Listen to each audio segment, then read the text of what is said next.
Don't At least worry the about top it. half, anyway. Okay, here we go. We're going live.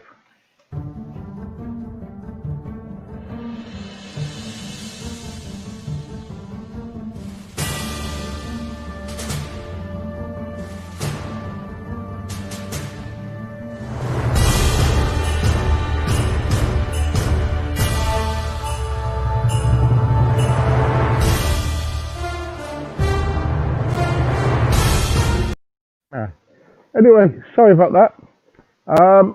Sorry everybody about that. I think we got gremlins in today, so you know when things are not going well for you and you all of a sudden are kind of just having a bad day.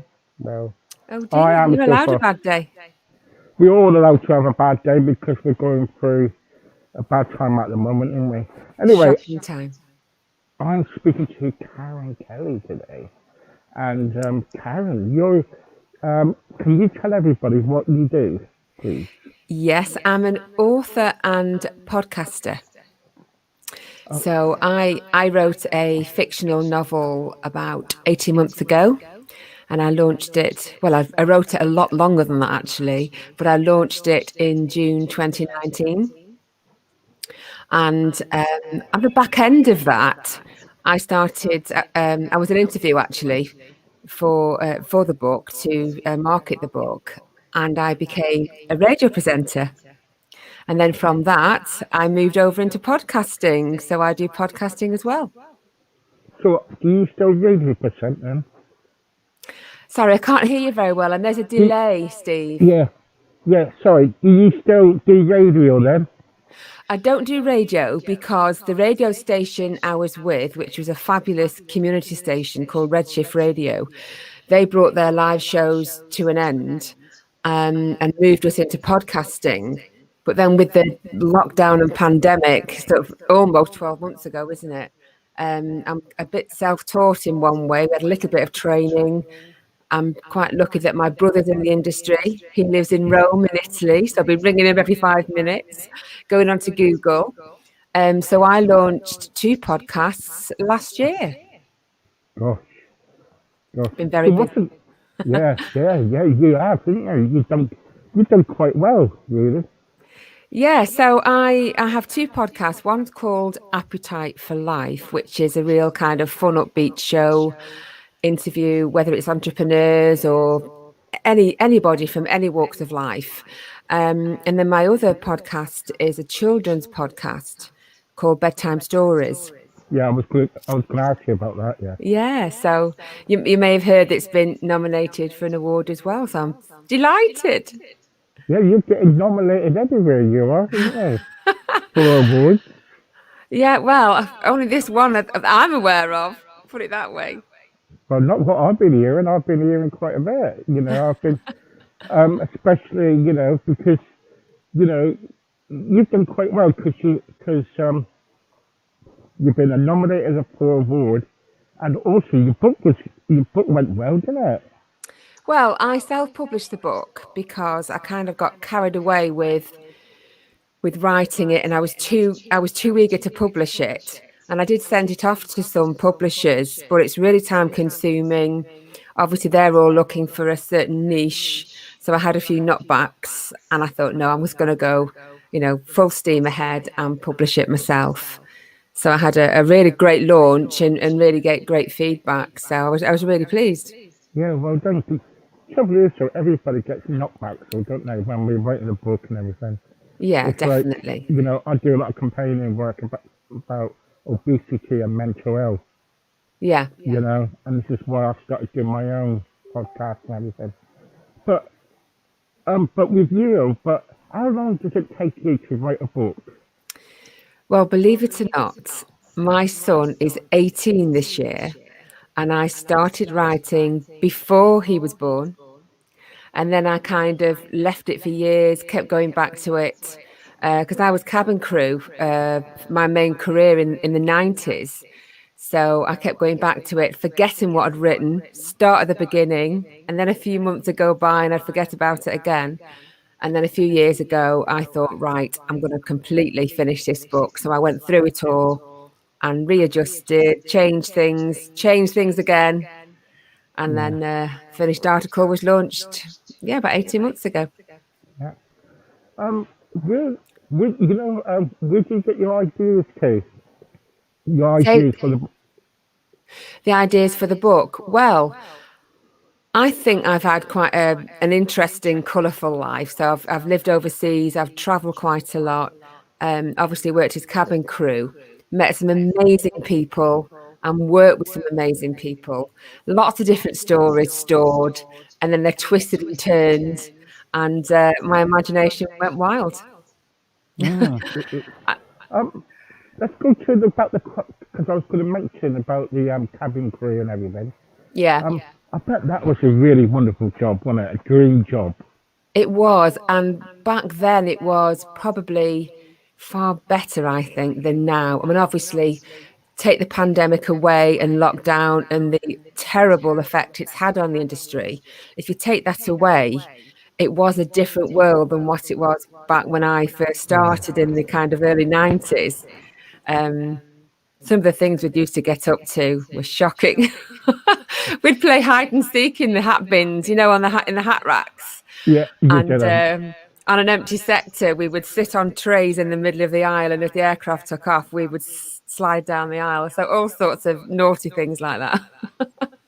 You couldn't do it now because of health and safety.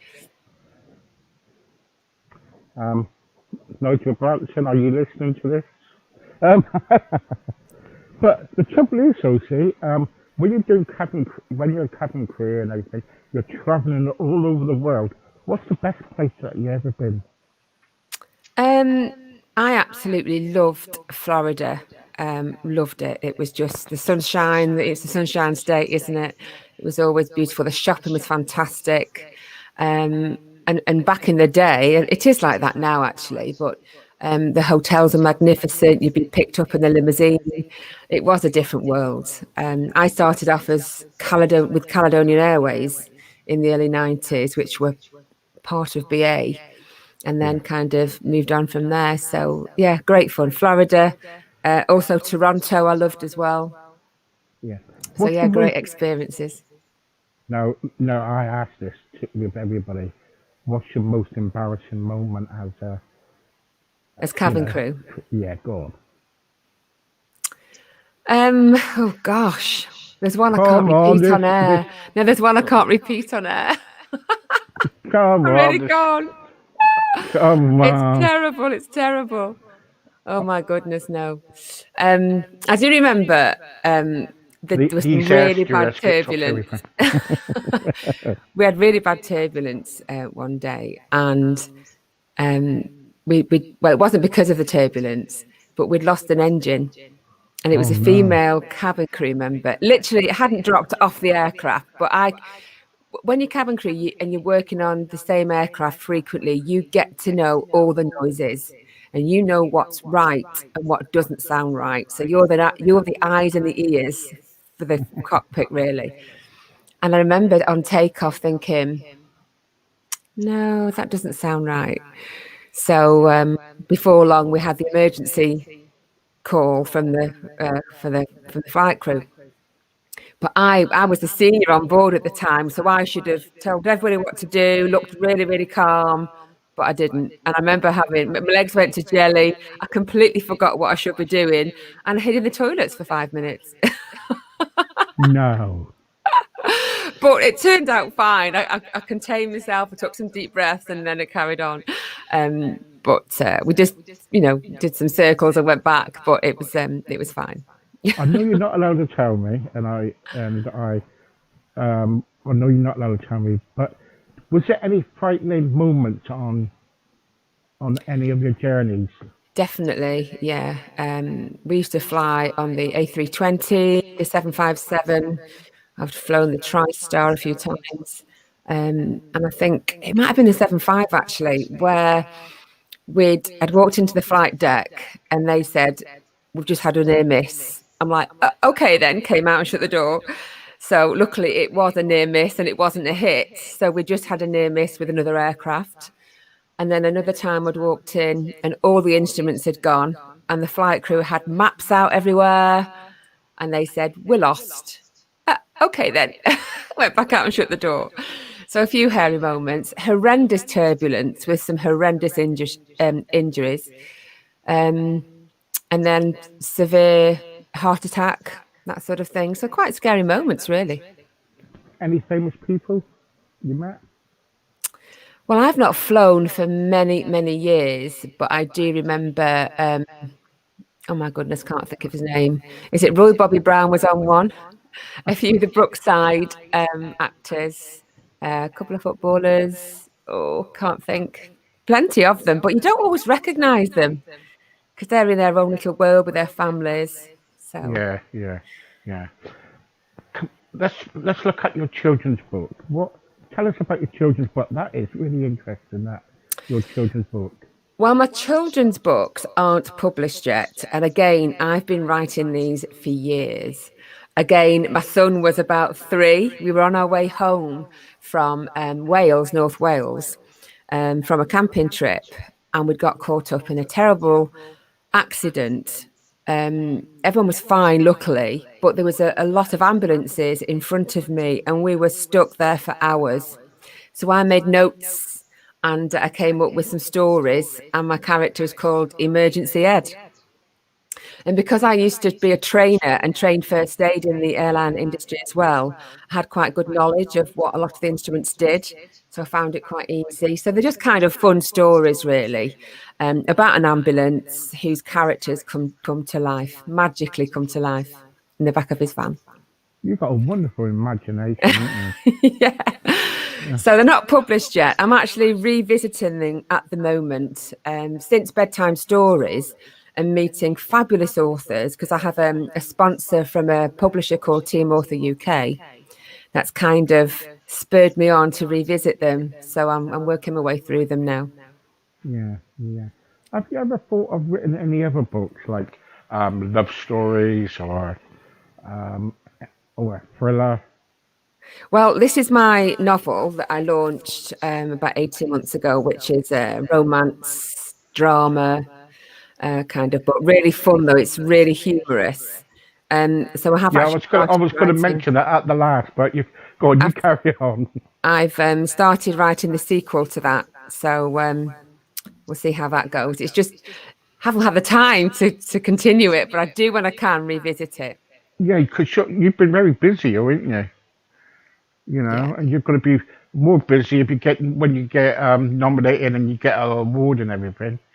You know, because really you do kind of like deserve it because you are so busy. Yeah, well, I've only been shortlisted for an award. There's 4 finalists, so fingers crossed. The voting's stopped now, so we'll see. We'll wait and see. Yeah, I see.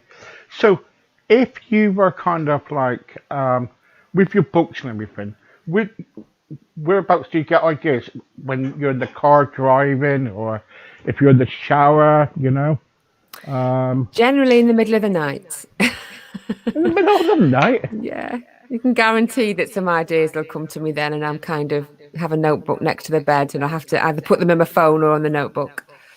So, Gosh, yeah, weird times. you know when you kind of like, because me, you know, it was like took me ages to write a book for me, but I think it was like 2 or 3 years. But you done it in a short bit of time, didn't you? No, my book took 15 years to write. As I said earlier, 15 years. my children were 3. Well, my son was 3 and he's 18 now. So I kept revisiting it, Right. Okay. changing Sorry. it. Yes. Sorry. Yeah. Um. So when you do these children books, then, and you kind of like kind of write books and everything. Um. Who do you look at to? You know, what author do you look up to? Well, I love rom-coms. So Helen Fielding's Bridget Jones, that sort of thing.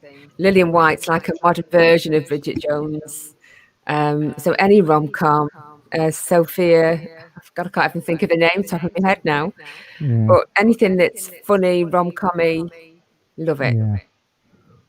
If they made a rom-com about you, what would it be? It would be very funny, very entertaining. Lots of little nooks and crannies to go down.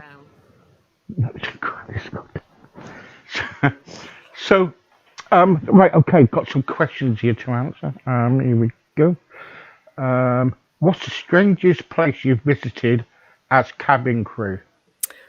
Oh, gosh.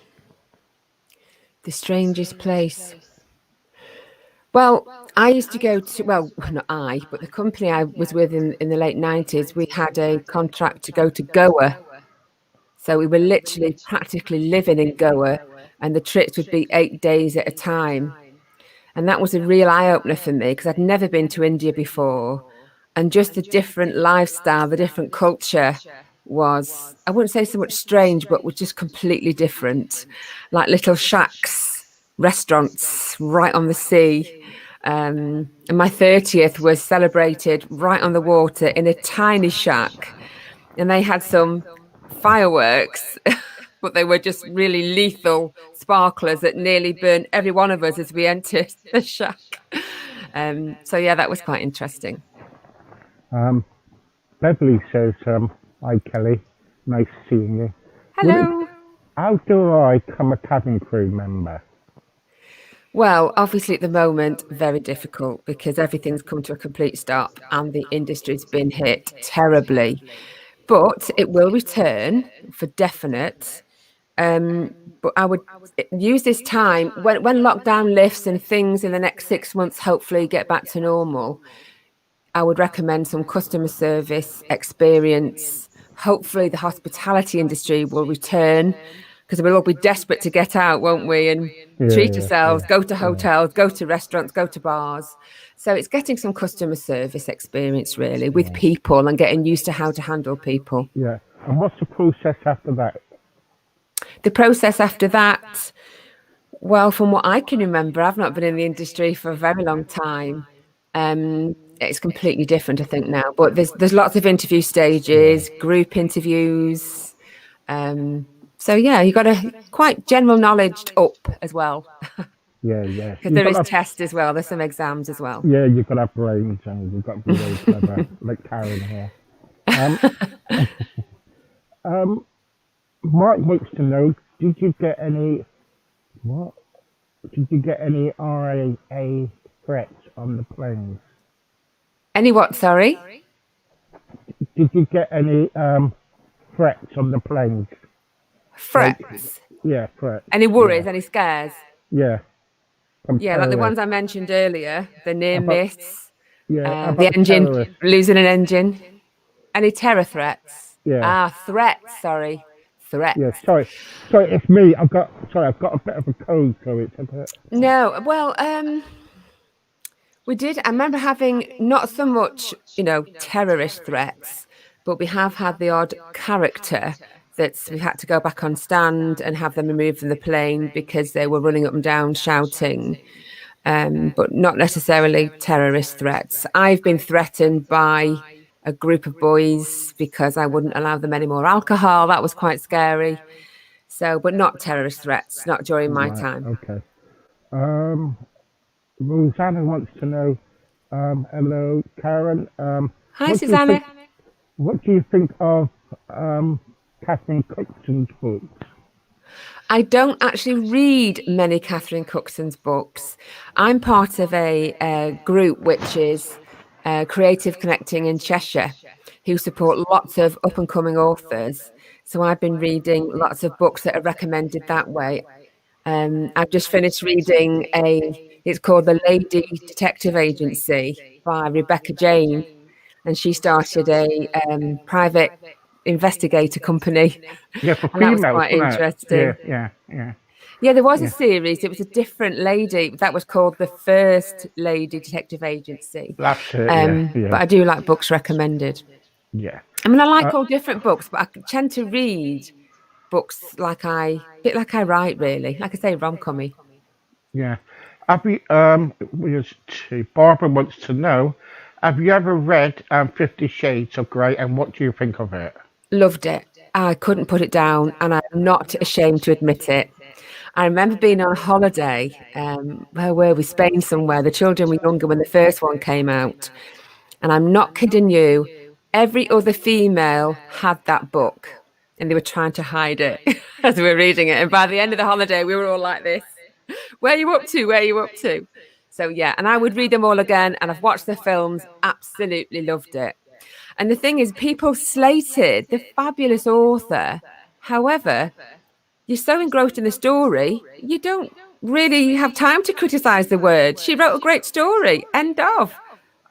Actually, we've got one here, still about the same subject. I don't think you put.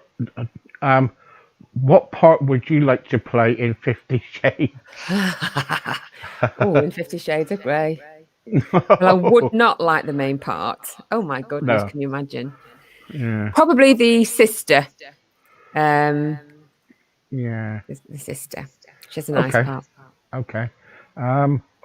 Also got someone here. Have you ever been to Hong Kong, Kelly? My name is Marie. I used to work for a Long Poly co-agent. Yeah. Started being cabin crew, but unfortunately at the moment we are on furlough. Yeah, they're furloughed, aren't they? Yeah, very sad. Oh, well, hopefully you'll get back to your lovely role soon. Well, many moons ago, on the way to Australia with a friend of mine, we did it was something like an 18-hour stop in Hong Kong. So it was nothing to do with cabin crew. This was a trip.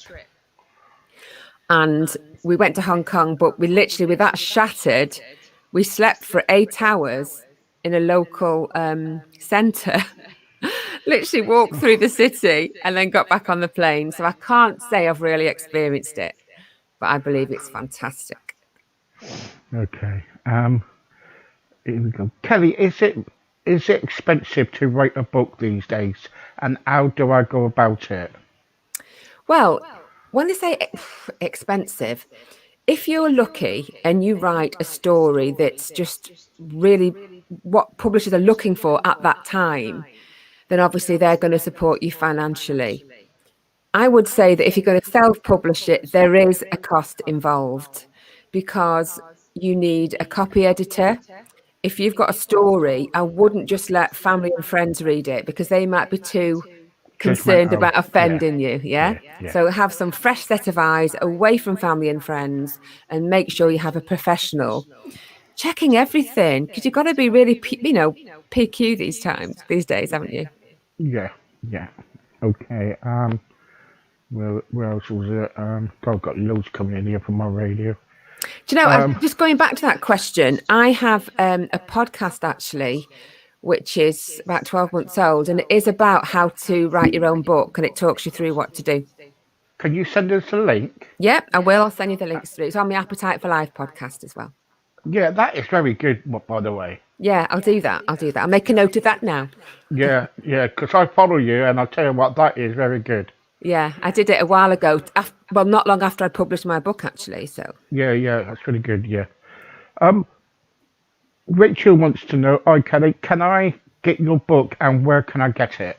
Yeah, it's available. You can actually order it through Waterstones. However, I believe it takes a bit longer to come, or Amazon, and it's on paperback, ebook, or Kindle. And Amazon, if you're Amazon Prime, it's next day, isn't it?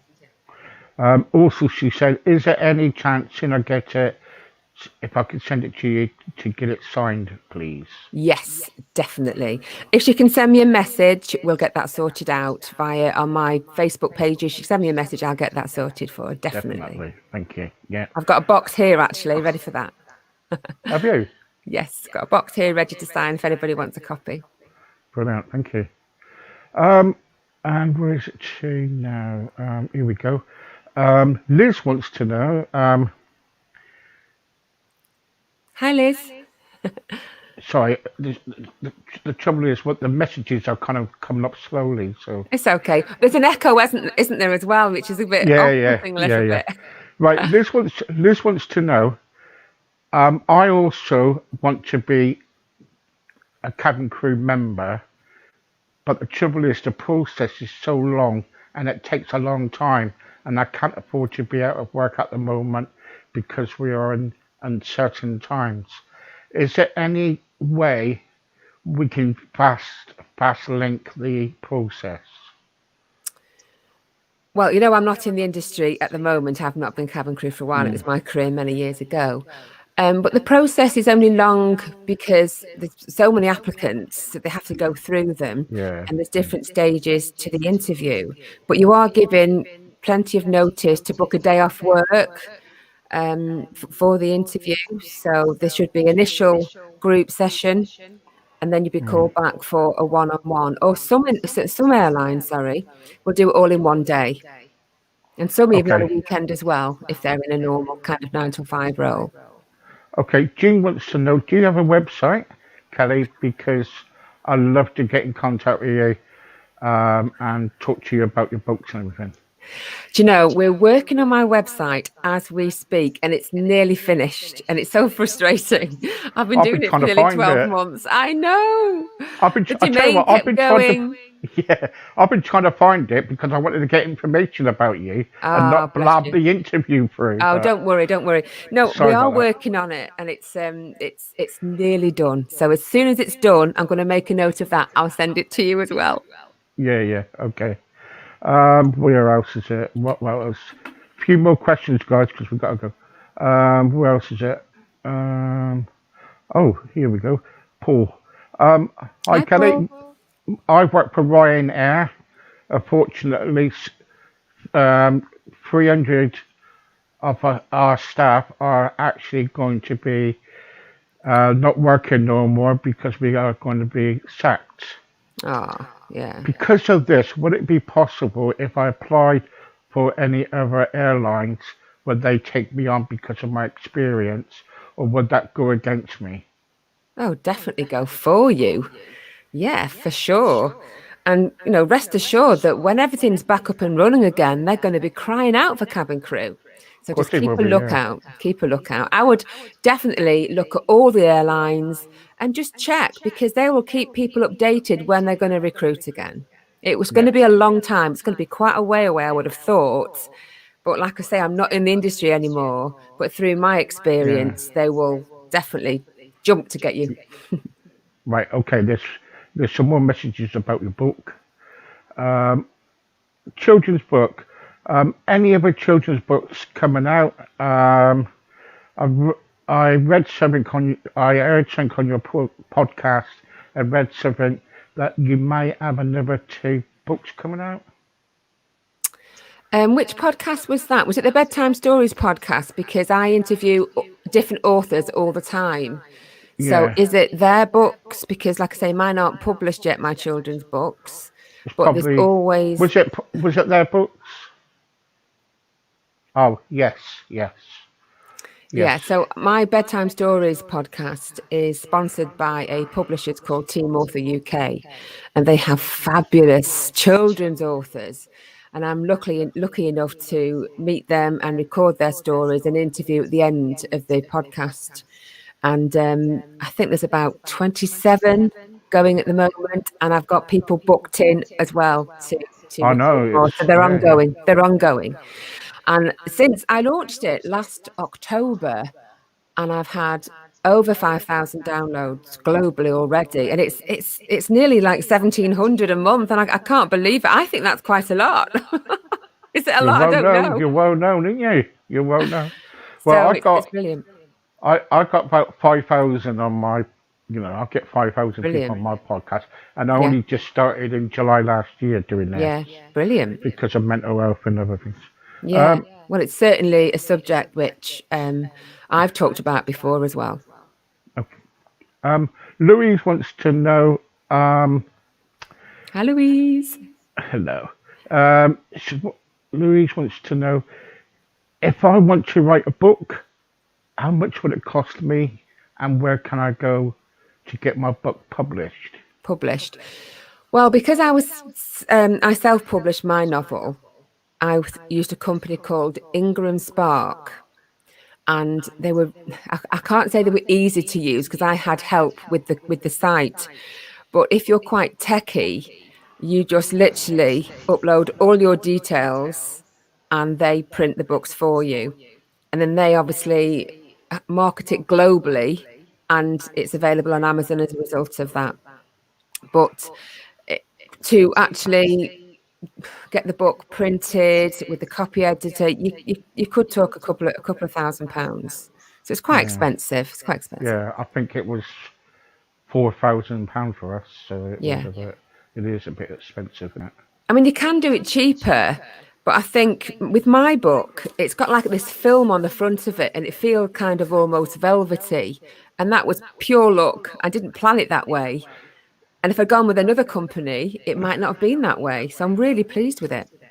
Before we go, by the way, lift your book up again Yeah. and explain about your book. Tell me about your book, how much it cost, where can people buy it? Okay. So this is Lillian White's journey. I keep going the wrong way. So as you can see, it's a cabin crew member on the front. She is pulling a pram with a baby in it.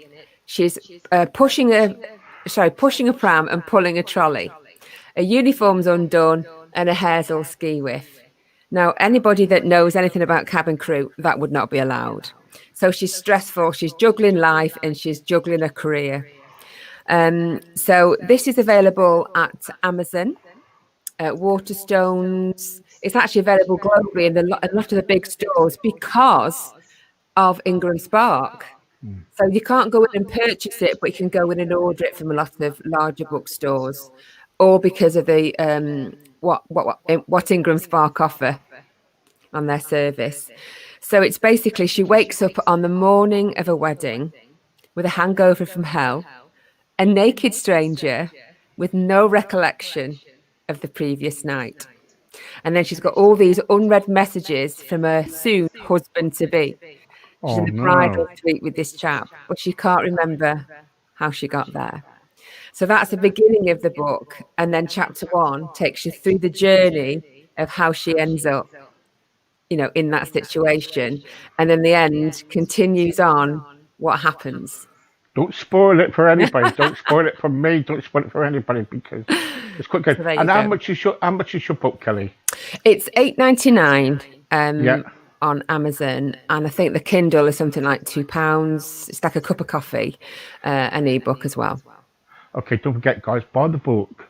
Yeah, Buy the book because I'm going to get the book. Have you got any copies at the moment of the book? Well, if anybody wants a signed copy, I can do that from home. They can just send me a message, and then there's an account they can pay instead. Yeah. Because I want a signed one. I want a signed one because the trouble is, if you get very famous and everything, I can sell it on eBay then for a few more £1,000. Oh, that's stupid. Well, I've got a little secret to tell you all. Okay, Good, you're not going to believe this. Good. So, somebody and another group I was in last year, they said, "Tell us something nobody knows about you." So I said, innocently, not thinking it would go anywhere, I was on Blind Date in 1991. Were you? So the guy that was trying to sort the VHS from the 90s onto disc for me is threatening that he's going to sell it for £5 a copy. Were you on Blind Date? In 1991. Yeah.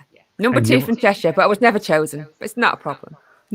You wasn't chosen? No. It was good fun, though. It was good fun. Gosh, can't believe that, at the end of the day.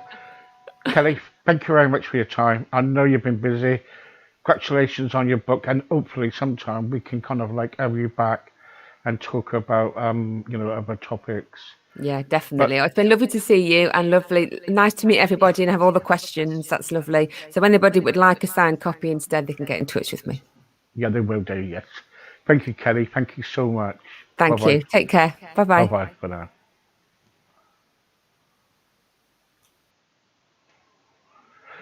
And that was Karen Kelly.